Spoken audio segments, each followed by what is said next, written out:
Hi అండి, అందరికీ నాకు వండటం వచ్చండి ఛానల్కి స్వాగతం. ఈ వీడియోలో ఇంట్లో జస్ట్ ఒక కప్పు పెసరపప్పు, బెల్లం ఇంకా కొబ్బరి ఉంటే చాలండి. నిమిషాల్లో ఇలాగా టేస్టీగా లడ్డూని ప్రిపేర్ చేసేసుకోవచ్చు. చూడ్డానికి కాస్త బూందీ లడ్డు లాగా ఉంది కదా, ఈ విధంగా లడ్డూని ఎలా ప్రిపేర్ చేసుకోవాలో చూపిస్తాను, ఒకసారి ట్రై చేసి చూడండి. ఇది పిల్లలకు పెట్టినట్టయితే మంచిగా వాళ్ళ బాడీకి కూలింగ్ ఎఫెక్ట్ ఇస్తుంది, బలంగా ఉంటారు, చాలా హెల్తీ అండి. చేసుకోవడం కూడా ఎంతో సింపుల్. దీనికోసం ఫస్ట్ అయితే నేను ఇక్కడ ఒక కప్పు వరకు పెసరపప్పు తీసుకున్నాను. ఈ పెసరపప్పుని ఫస్ట్ అయితే మనము ఒక 2-3 సార్లు నీట్ గా వాటర్ తో కడిగేసుకోవాలండి. ఈ విధంగా మనం కడిగిన తరువాత దీన్ని ఫ్రెష్ వాటర్ యాడ్ చేసి ఒక హాఫ్ అన్ అవర్ సేపు నానబెట్టుకుంటే సరిపోతుంది. ఒక హాఫ్ అన్ అవర్ నానిన తర్వాత చూడండి, ఈ విధంగా పప్పు అయితే చక్కగా నానిపోతుంది. ఇందులోని ఎక్సెస్ వాటర్ అంతా వంపేసేయండి. తరువాత చూస్తున్నారు కదా, ఎక్కువ వాటర్ ఏది ఉండకూడదు. దీన్ని మిక్సీ జార్లోకి తీసేసుకుని లైట్ గా కూలింగ్ వాటర్ యాడ్ చేసుకుని మిక్సీలో మనం నార్మల్ గా ఉద్ది పిండి ఎలాగైతే గ్రైండ్ చేసుకుంటామో వడల కోసం, అదే ఉద్ది వడల కోసం గ్రైండ్ చేసుకుంటాం కదా, ఆ విధంగా కొంచెం ప్లఫీగా గ్రైండ్ చేసుకోండి. ఎక్కువ వాటర్ యాడ్ చేయకండి. ఇప్పుడు ఏదైనా ప్లేట్ లోకి కాస్త నెయ్యిని అప్లై చేసేసుకుని ఈ పిండిని మనం గ్రైండ్ చేసి పెట్టుకున్నాం కదా, దీన్ని ప్లేట్ పైన చక్కగా పరుచుకోవాలి.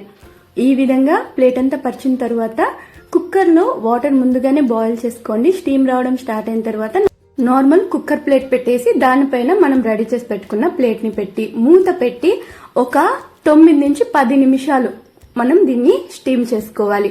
ఇలా మనం స్టీమ్ చేసుకున్న తర్వాత జస్ట్ నైఫ్ తో ఒకసారి మీకు తెలియడానికి చూపిస్తున్నానండి. చూడండి, నైఫ్ కి పిండి ఏది అతుక్కోకూడదు, బాగా ఉడికిపోయిందనమాట. దీన్ని తీసేసుకోవాలి. ఇప్పుడు దీన్ని వెంటనే ముక్కలుగా కట్ చేసుకోకుండా కాసేపు ఏదైనా వెట్ క్లాత్ వేసి మూత పెట్టేసేయండి. మూత పెట్టి చల్లారిన తరువాత దీన్ని చిన్న చిన్న ముక్కలుగా కట్ చేసుకోవాలి. మీరు బాగా చిన్న ముక్కలుగానే కట్ చేసుకోవచ్చు. ఇలా కట్ చేసుకున్న ముక్కల్ని చూపిస్తున్నా చూడండి, ఈ విధంగా లోపల ఎక్కడ పిండి లేకుండా ఇది స్టీమ్ అయిపోతుంది. కాస్త గట్టిగానే ఉంటుందండి, మెత్తగా ఏముండదు. ఇలా వీటిని తీసుకున్న తర్వాత దీన్ని వీలైనంత చిన్న ముక్కలుగా మనము తుంచేసుకోవాలి. ఈ విధంగా అన్నిటిని మనం తుంచుకున్న తర్వాత దీన్ని మిక్సీ జార్లోకి తీసేసుకుని ఒకసారి దీన్ని గ్రైండ్ చేసుకోవాలండి.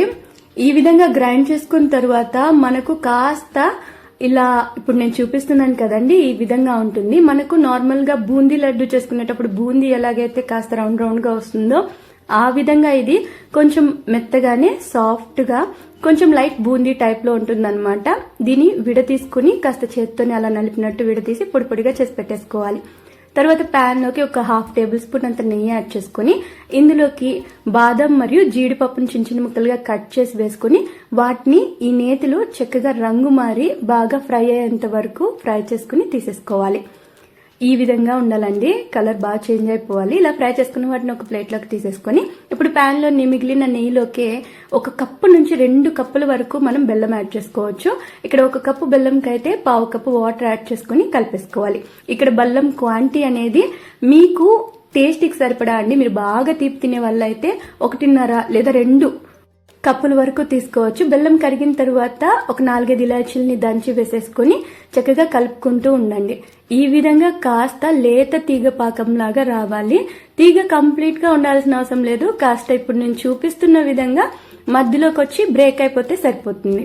ఈ విధంగా పాకం వచ్చిన తర్వాత ఇందులోకి 1 కప్పు వరకు బాగా తురిమిన కొబ్బరిని యాడ్ చేసుకోవాలి. కొబ్బరి వెనుకున్న బ్లాక్ పార్ట్ ని రిమూవ్ చేసి యాడ్ చేసి కలుపుకోండి. కలిపిన తర్వాత మనం ముందుగా ప్రిపేర్ చేసి పెట్టుకున్న ఈ పెసర పుట్టు టైప్ లో చేసుకున్నాం కదా, దీన్ని యాడ్ చేసేసుకోవాలి. ఇలా యాడ్ చేసి మొత్తం అంతా బాగా కలవనివ్వాలండి. కలిసిన తర్వాత ఇందులోకి 1 టేబుల్ స్పూన్ నెయ్యి యాడ్ చేసుకోండి. నెయ్యి యాడ్ చేసి నెయ్యి కూడా మొత్తం అంతటికి పట్టే విధంగా కలుపుకున్న తరువాత ఇక స్టవ్ ఆఫ్ చేసేసి దీన్ని మనం పక్కకు తీసేసుకోవచ్చు. చూడండి, ఈ విధంగా బాగా కలిసిపోవాలి. ఇప్పుడు ఇందులోకి మనం ముందుగా ఫ్రై చేసి పెట్టుకున్న డ్రై ఫ్రూట్స్ ని యాడ్ చేసేసి మొత్తం ఒకసారి కలిపిన తరువాత కాస్త ఉండలు పట్టుకోవడానికి వీలుగా మనకు ఉంటుందన్నమాట. వేడి చల్లారిన తరువాత ఈ విధంగా చేతిలోకి మీరు ఏ సైజులో ఈ లడ్డూలను చేసుకోవాలనుకుంటారో ఆ సైజులోకి ప్రిపేర్ చేసేసుకోవచ్చు. అంతే అండి, చూస్తున్నారు కదా, ఈ విధంగా తేలిగ్గా మనము వీటిని ప్రిపేర్ చేసి పెట్టచ్చు. పిల్లలు కూడా చాలా ఇష్టంగా తింటారు, కమ్మగా ఉంటుందండి లడ్డు అయితే తినడానికి.